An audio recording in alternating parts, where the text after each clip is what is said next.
எல்லாரும் வீட்டுக்கு வந்துட்டாங்களா பங்கஜம்? எல்லாருமே வந்துட்டாங்கண்ணா. கூப்பிட்டுமா? கூப்பிடுமா. எல்லார்கிட்டயும் பேசிடலாம். சரிங்கண்ணா. சண்முகம், செந்தில், லக்ஷ்மி, சாந்தி, எல்லாரும் இங்கே வாங்க. சொல்லுங்கம்மா. நான் தான்ப்பா அவங்க எல்லார்கிட்டயும் பேசணும். வந்து உட்காருங்க வாங்க. பரவாயில்ல மாமா, சொல்லுங்க. இல்லப்பா, அவ ரெண்டு பேருமே வந்து உட்காருங்க. சொல்லுங்க அத்தை, கூப்பிட்டீங்களா? நான் தாம்மா பேசணும். உங்க எல்லார்கிட்டயும் ஒரு முக்கியமான விஷயத்த பத்தி பேசலாம் தாம்மா கூப்பிட்டேன். நான் தான் சொல்லியிருந்தேன்லப்பா, என் பொண்ணுக்கு கல்யாணம் பண்ணி வைக்கணும்னு என் மனைவி ஆசைப்படுறான்னு. அதான் அர்ஜுனுக்கு கல்யாணம் பண்ணி வைக்கலாமான்னு யோசிக்கிறேன். நீங்கள்லாம் என்ன சொல்றீங்க? ஐயோ, அர்ஜுன் வேற ஒரு பொண்ணை விரும்புகிறேன்னு அன்னைக்கே என்கிட்ட சொன்னானே. நானும் அவர்கிட்ட சொல்ல டைமே இல்லை, எதுவும் இதை பற்றி சொல்லவே இல்லை. இவங்க என்ன சோனியை கல்யாணம் பண்ணி வைக்கணும்னு முடிவு பண்ணுறாங்க. இதில் அர்ஜுனுக்கு வேற சம்மதம் இருக்காதே. என்ன பண்ணுறது? என்னப்பா, யாருமே எதுவுமே சொல்ல மாட்டேன்றீங்க, அமைதியாகவே இருக்கீங்க? மாமா, அர்ஜுனோட சோனி 5 வருஷம் சின்ன பொண்ணு. இது அர்ஜுன் கிட்ட கேட்காம எப்படி மாமா முடிவு பண்ணுறது? அவன்கிட்ட கேட்கணும்ல. மாமா, அது மட்டும் இல்லாமல் அவன் மனசில் வேற யாராச்சும் இருந்தாங்கன்னா என்ன மாமா பண்ணுறது? நாம் எதுவும் விசாரிக்காம நம்ம இஷ்டத்துக்கு சொன்னோம்னா அவன் ஒத்துப்பானான்னு தெரியலையே மாமா. அவன்கிட்ட கேட்டுட்டு தானே மாமா முடிவு எடுக்கணும். டேய், என்னடா நீங்களாம் இப்படி பேசிகிட்டு இருக்கீங்க? எங்கள் அண்ணாவும் இதை தான்டா சொன்னார். நான் சொல்கிற பேச்சை என் பையன் கேட்பான் அப்படின்னு சொல்லிட்டு பேச சொன்னால் நீங்கள் எல்லாரும் அவன்கிட்ட கேட்டுட்டு பண்ணணும்னு சொல்கிறீங்க. அவன் சின்ன பையன்டா, அவனுக்கு எது நல்லதுன்னு நமக்கு தான் தெரியும். நாம தான் பண்ணி வைக்கணும். அதை விட்டுட்டு அவன்கிட்ட போய் எல்லாத்துக்கும் கேட்டுட்டு நிற்பீங்களா? அத்தை, தம்பி சொல்கிறதுல என்னங்கத்த தப்பு இருக்குது? நாம் அர்ஜுன்கிட்ட கேட்கணும் தானேங்கத்த. அவன் தானே கல்யாணம் பண்ணி வாழ போகிறான். அவனுக்கு விருப்பம் இல்லைனா எப்படிங்கத்த? அவன்கிட்ட கேட்டுட்டு தானே முடிவெடுக்கணும். ஏய், என்ன இதெல்லாம் ஒன்றும் அவன்கிட்ட கேட்கணும்னு இல்லை. நானே முடிவெடுக்கிறேன். நான் சொன்னால் என் பையன் கேட்பான். டேய், உங்களுக்குலாம் தெரியாதாடா? சின்ன வயசுலேயே நம்ம சோனிக்கும் அர்ஜுனுக்கும் தானே கல்யாணம் பண்ணி வைக்கணும்னு முடிவெடுத்திருக்கோம். அப்புறம் இப்போ வந்து எங்கள் அண்ணா கேட்குறப்ப இந்த மாதிரிலாம் சொன்னீங்கன்னா என்ன பண்ணுறது? சோனியும் பாவம் அர்ஜுன் மேலே அவ்வளோ ஆசையாக அத்தான் அத்தான் உயிராக இருக்கா. அவனை தான் கல்யாணம் பண்ணிக்கணும்னு ஆசைப்பட்றா. நீங்கள் என்னன்னா இப்போ அவன்கிட்ட கேட்டு பண்ணணும்னு சொல்கிறீங்க. எல்லாம் மனசில் என்ன நினச்சிட்டு பேசுகிறீங்க? எங்கள் அண்ணாவை கஷ்டப்படுத்தி பார்க்குறீங்களா? ஐயோ அம்மா, இப்போ எதுக்காக இவ்வளோ கோவப்படுறீங்க? நாங்கள் யாரும் மாமாவை கஷ்டப்படுத்தலம்மா. அவங்க வந்து எங்ககிட்ட விருப்பத்தை கேட்டதுக்காக நாங்கள் வந்து அர்ஜுனோட விருப்பம் தான் முக்கியம்னு சொல்லிட்டோம். அதுக்கப்புறம் உங்கள் இஷ்டம்மா. இதில் நாங்கள் என்ன முடிவெடுக்கிறது? நீங்கள் இப்படிலாம் பேசுனீங்கன்னா நான் என்னம்மா சொல்கிறது? அவனுக்கு விருப்பம் இருக்கான்னு ஆனால் அவன்கிட்ட கேட்டுக்கோங்க, அதுதான் முக்கியம். டேய், உங்களெல்லாம் அப்பா ஸ்தானத்துலேருந்து பார்த்துக்கிட்டவர் எங்கள் அண்ணாடா. எங்கள் அண்ணா ஒரு விஷயத்தை கேட்டால் சரின்னு செய்யணும். அதை விட்டுட்டு இவ்வளோ கேள்வி கேட்டுட்டு இருக்கீங்க. பங்கஜம், இப்போ எதுக்கு நீ இவ்வளோ கோவப்படுற? பசங்க ஒன்றும் தப்பாலாம் பேசலையே. அவன் விருப்பத்தை கேட்கணும்னு தானே சொல்கிறாங்க. அதுக்கு நீ எதுக்கு இவ்வளோ கோவப்பட்டு பேசிகிட்டு இருக்க? அப்படி இல்லைண்ணா, நீங்கள் ஒரு வார்த்தை சொன்னாவே சரின்னு சொல்கிற பசங்க இன்றைக்கி இவ்வளோ பேச்சு பேசுகிறாங்க. இதுக்காக ஒத்துக்கூட மாட்டேன்றாங்களேண்ணா. இவங்களே இப்படி சொன்னால் அர்ஜுன் வேறு என்ன சொல்லுவானோ தெரியல. அதனால தாங்கண்ணா எனக்கு கோவம் வந்துருச்சு. அது மட்டும் இல்லைண்ணா, பாவம் சோனி எப்போ பார்த்தாலும் அர்ஜுனத்தான் பின்னாடியே சுற்றிக்கிட்டு இருக்கா. அவன் மேலே அவள் அவ்வளோ உயிராக இருக்கா. அவனுக்கு கல்யாணம் பண்ணிக்கிட்டா என்ன தப்பு? இல்லை பங்கஜம், விடு. இப்போ கல்யாணம் பண்ணிக்க போகிறவங்க அவங்க ரெண்டு பேருமே தானே. ரெண்டு பேரோட விருப்பத்தையும் நம்ம கேட்டு தானே ஆகணும்.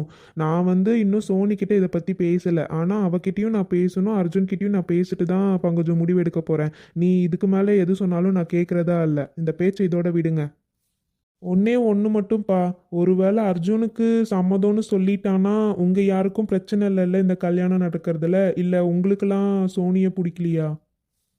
என்ன மாமா இப்படிலாம் எங்ககிட்ட கேட்குறீங்க? சோனியை போய் எங்களுக்கு பிடிக்காம இருக்குமா? அவள் எங்கள் தங்கச்சி மாதிரி நாங்கள் நினச்சிட்டு இருக்கோம் மாமா. நீங்கள் ஒன்றும் கவலைப்படாதீங்க. அர்ஜுனோட விருப்பத்தை மட்டும்தான் மாமா நாங்கள் கேட்க சொன்னோம். அர்ஜுனுக்கு ஓகேனா எங்களுக்கெல்லாம் என்ன மாமா பிரச்சனை? சரிப்பா, நான் அர்ஜுன் கிட்ட பேசிக்கிறேன். பேசிட்டு உங்கள் எல்லார்கிட்டயும் பேசுகிறேன், சரியா? அண்ணா, நான் தான் சொல்லிட்டே இருக்கேன்ல, அர்ஜுன் கிட்ட பேசணும்னு. இல்லைண்ணா, நாம பாட்டுக்கு டேட்டை பார்த்து குறிச்சிக்கலாம், நிச்சயம் பண்ண வச்சுக்கலாம். சும்மா அவங்ககிட்ட எல்லாத்தையும் கேட்டுட்டு இருப்பீங்களா? நீ சும்மா இரு பங்கஜம், நான் பார்த்துக்கிறேன் எல்லாம். என்னவோ போங்க. நான் சொல்கிறது யாரும் எதுவும் கேட்க மாட்டேன்றீங்க. பின்னாடி வருத்தப்படாமல் இருந்தால் சரி. இந்த கணக்கு என்ன சரியா டேலியே ஆக மாட்டேங்குது. செந்தில் எல்லாம் செக் பண்ணிட்டேன்னு சொன்னானே. ஓ, இங்கே இருக்கா? சரி சரி, இப்போ கரெக்டாக இருக்கு. மாமா. வா லட்சுமி.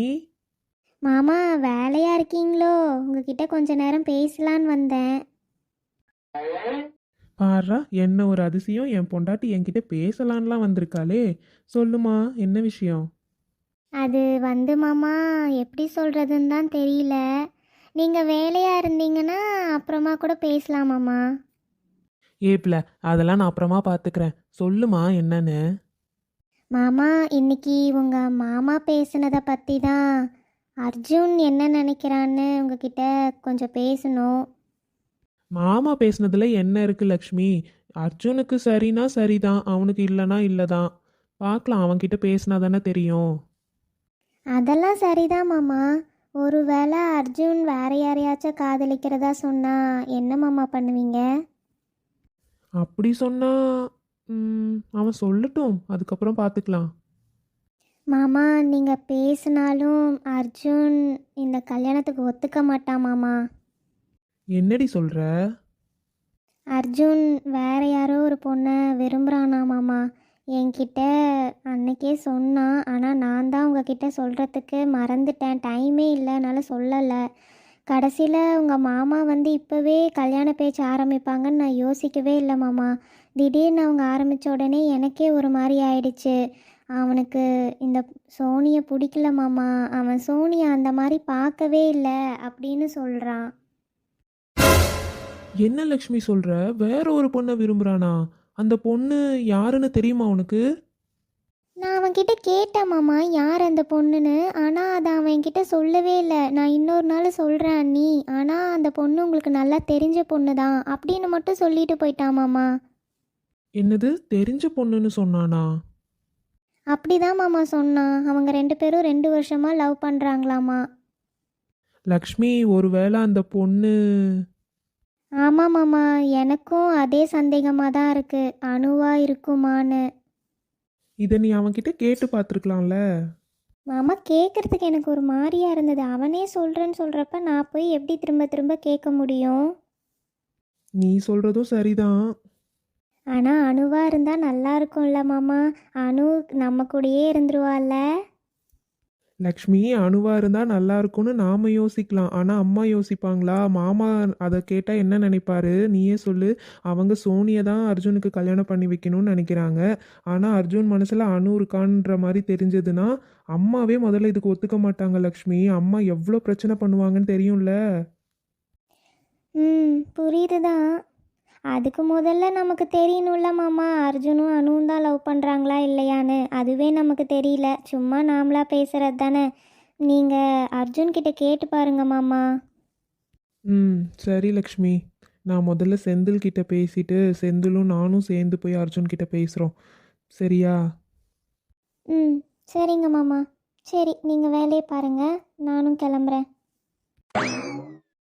என்ன இவ இப்படி சொல்லிட்டு போறா? அப்ப அர்ஜுன் வேற யாரையோ விரும்புறான்னு வந்து தெரிஞ்சதுன்னா அம்மா ஆடாடுன்னு ஆடுவாங்களே.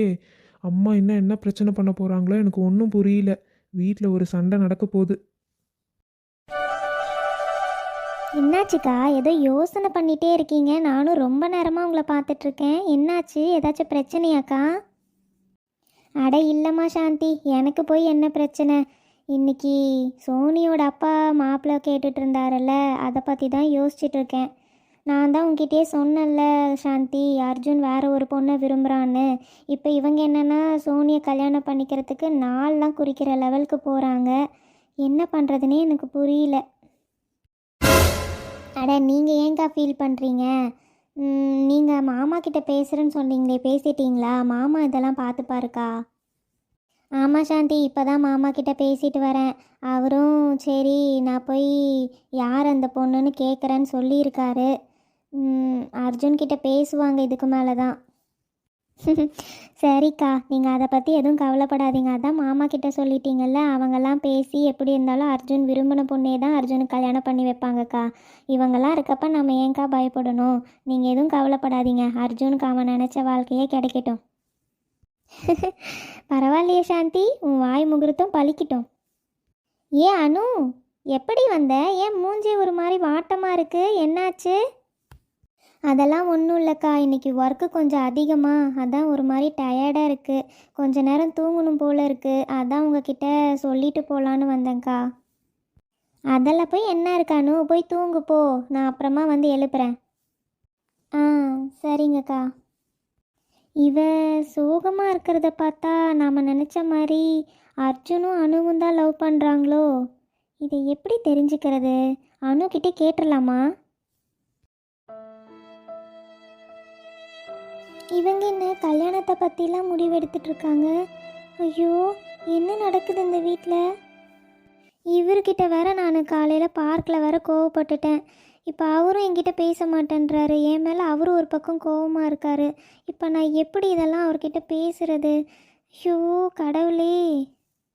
இந்த விஷயம்லாம் ஒருவேளை அவருக்கு தெரிஞ்சிருக்குமோ?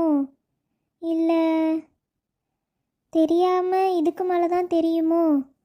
என்ன பண்ணுறாங்க? என்ன நடக்குது? ஒன்றும் புரியல. இதே வீட்டில் தான் நாமளும் இருக்கோம். நமக்கு ஒன்றுமே தெரிய மாட்டேங்குதே. முதல்ல இதை பற்றி பேசி ஒரு முடிவு எடுக்கணும்.